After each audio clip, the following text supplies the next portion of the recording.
estudantes do sexto ano. Sejam todos muito bem-vindos à nossa aula de número 38 na matéria de Ciências. Sou o professor Celso e hoje nós vamos falar sobre as rochas. Vamos comentar sobre a origem das rochas, os tipos de rochas encontradas na litosfera. Quem lembra o que é a litosfera? Nós dividimos a Terra em algumas camadas: litosfera, hidrosfera e atmosfera e a biosfera, que são os seres vivos que habitam nesses três domínios, nessas três camadas. A litosfera é uma delas. A litosfera corresponde a toda a massa de terra, de rochas, que recobre o nosso planeta.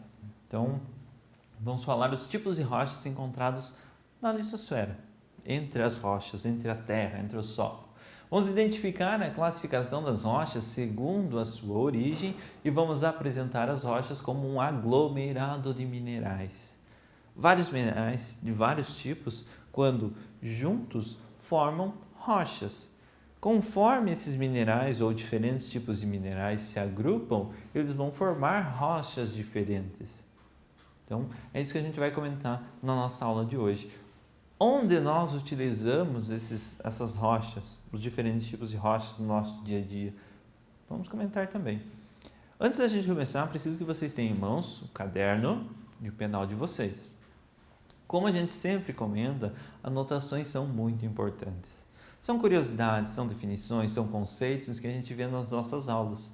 E essas anotações vão te ajudar depois quando você for fazer uma avaliação, um exercício, ou simplesmente quando você for relembrar o conteúdo trabalhado nessa aula. Tá certo? Então vamos começar. Rochas.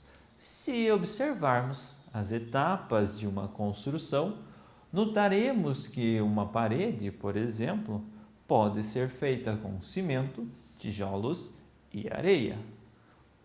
Todos esses materiais vêm de rochas encontradas na natureza.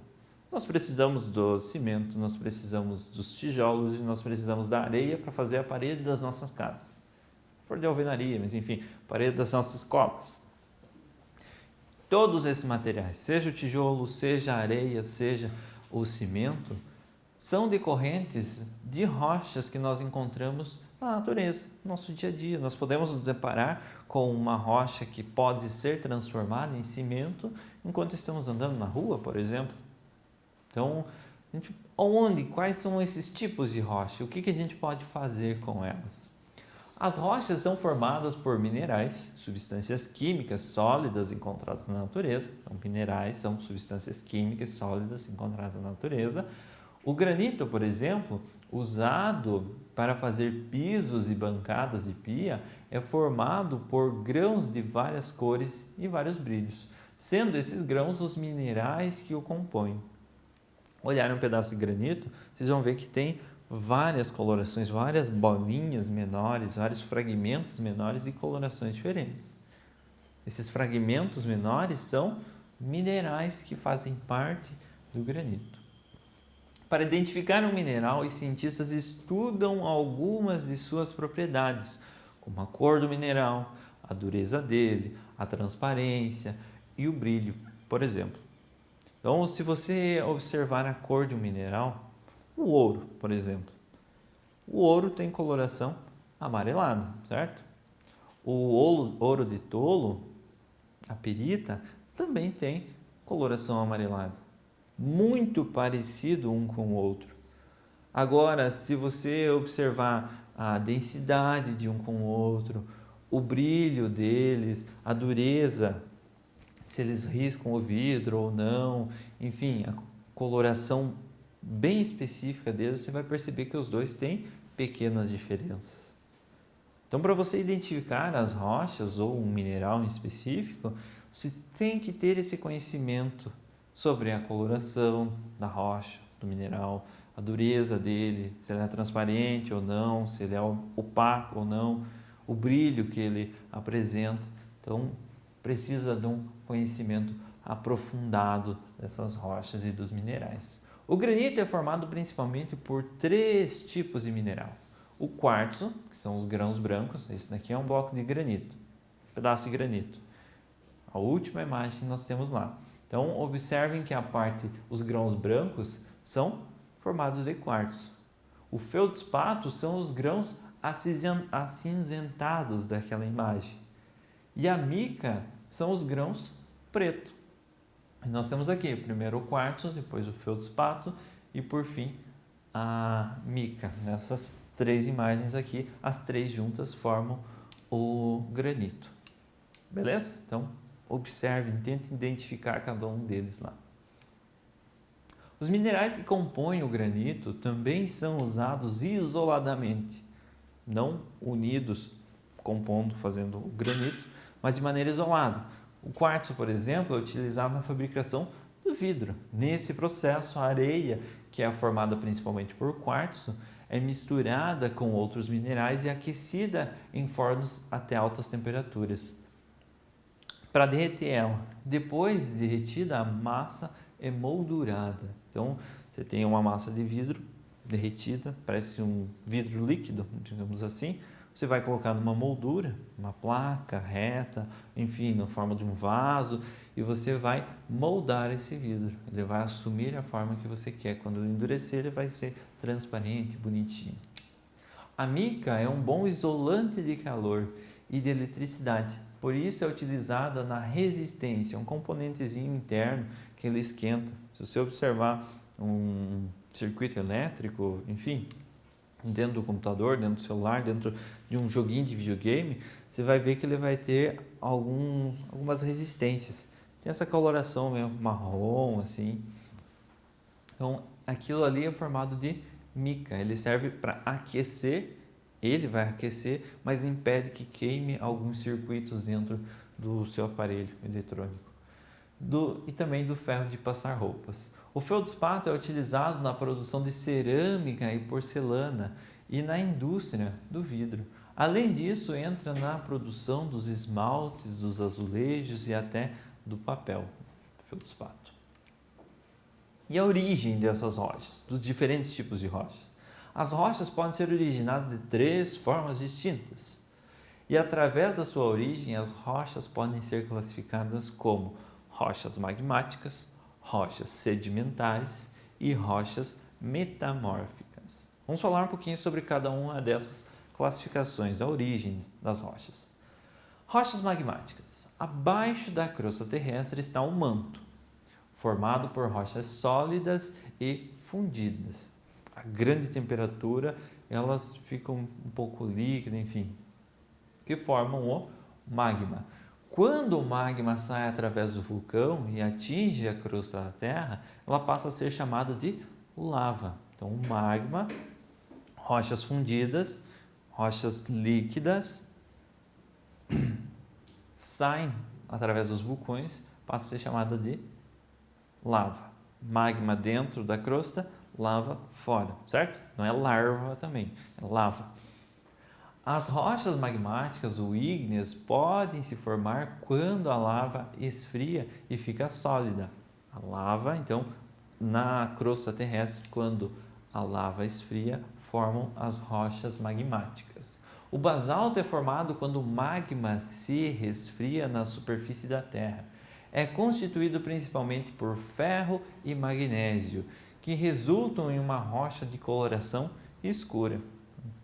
Aquela da imagem ali, da primeira imagem. Já o granito é formado quando o magma se resfria no interior da Terra. Diferente do que ocorre com o basalto, os minerais que formam o granito, em diferentes proporções, resultam em rochas de coloração branca, azul, rosa ou cinza.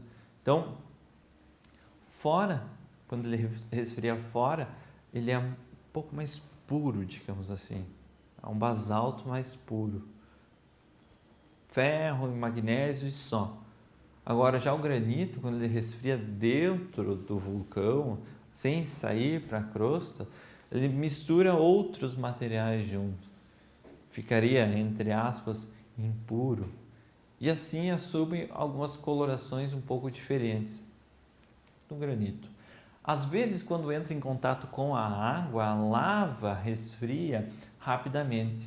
Os gases contidos nela são eliminados e formam uma rocha cheia de poros ou buracos, conhecida como pedra-pomes. As rochas magmáticas se formam em maior parte na crosta terrestre.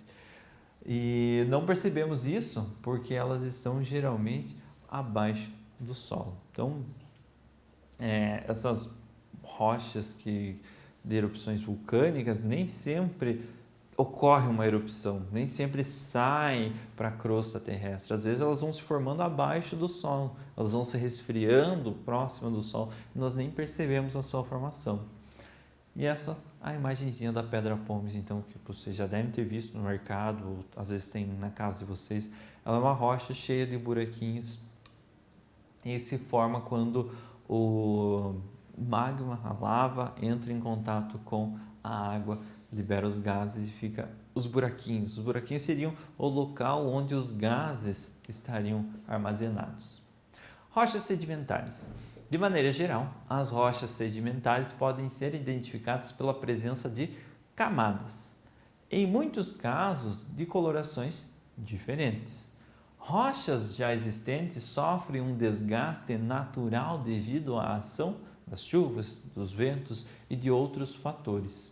Durante esse processo, chamado de intemperismo, pequenos fragmentos de rochas ou sedimentos se espalham e se acumulam em outros locais, como nos fundos oceânicos. E a partir dali, vai se formando as rochas sedimentares. Ao longo de bilhões de anos, os sedimentos vão se depositando e sendo compactados pela sobreposição de outras camadas.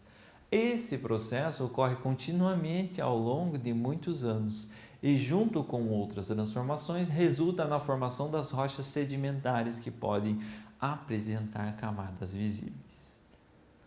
Os exemplos de rochas sedimentares mais comuns são o arenito, o calcário e o argilito.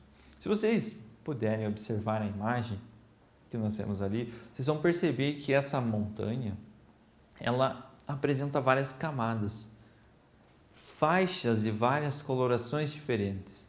Cada uma dessas camadas é resultado de sedimentos que vieram através do ar, vieram através da água e foram se depositando ali, de outras rochas do solo espalhado ao redor do mundo ou daquela região. Então eles vão se sedimentando e cada vez vem mais pó.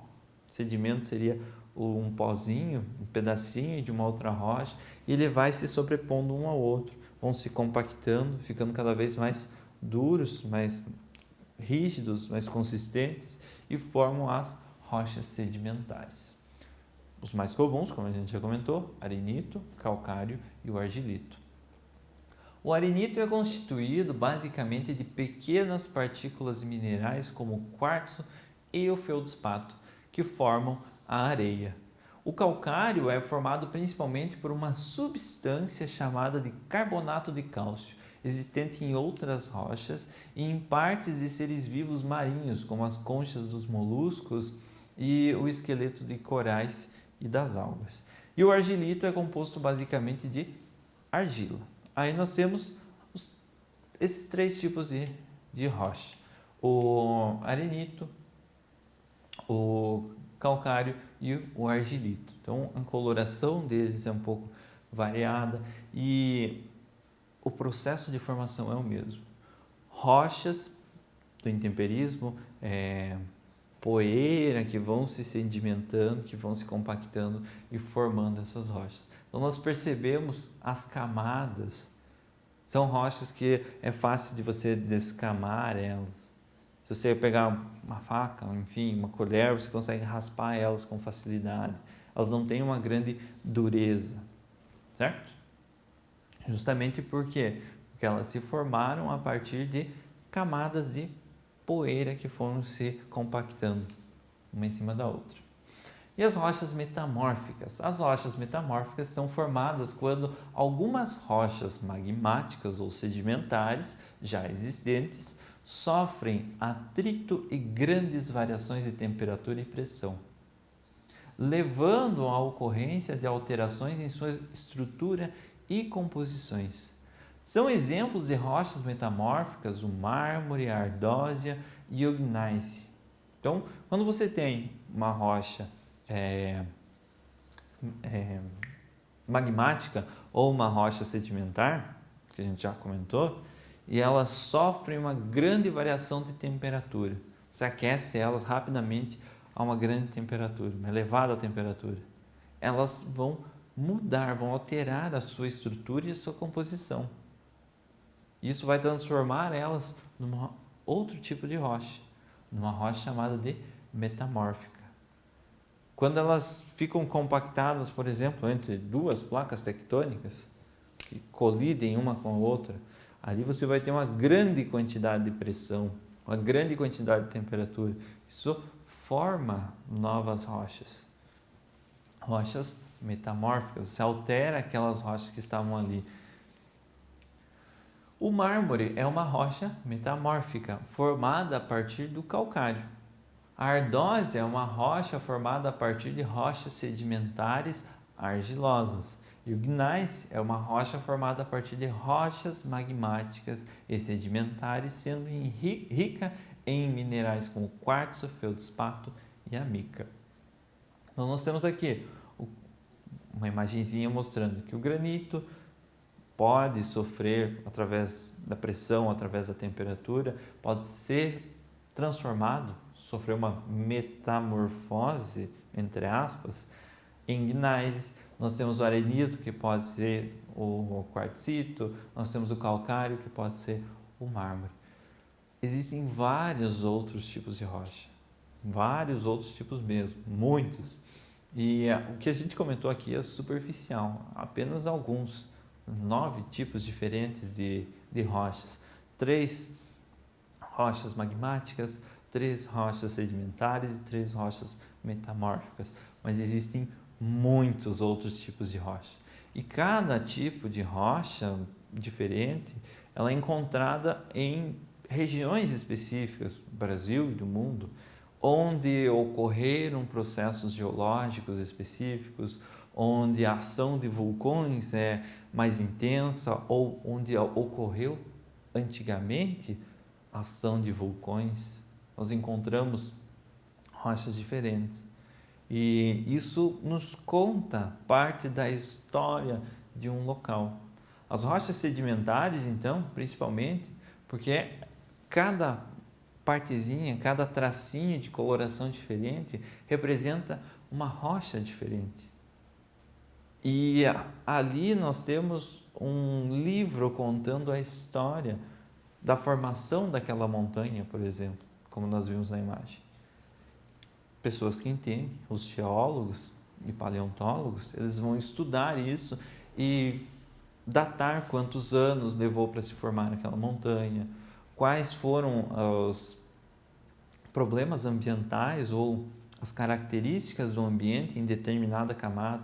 Tinha muita água, tinha muito vento, tinha muita chuva, tinha, enfim, uma grande atividade de vulcões. Isso tudo eles conseguem extrair dessas rochas sedimentares, do estudo das rochas. Pessoal, essa foi a nossa aula de hoje. Espero que vocês tenham gostado do assunto. Ficou alguma dúvida? Retoma o vídeo, assiste ele novamente, faz as pausas necessárias para as anotações, responde os nossos exercícios e nos vemos na nossa próxima aula.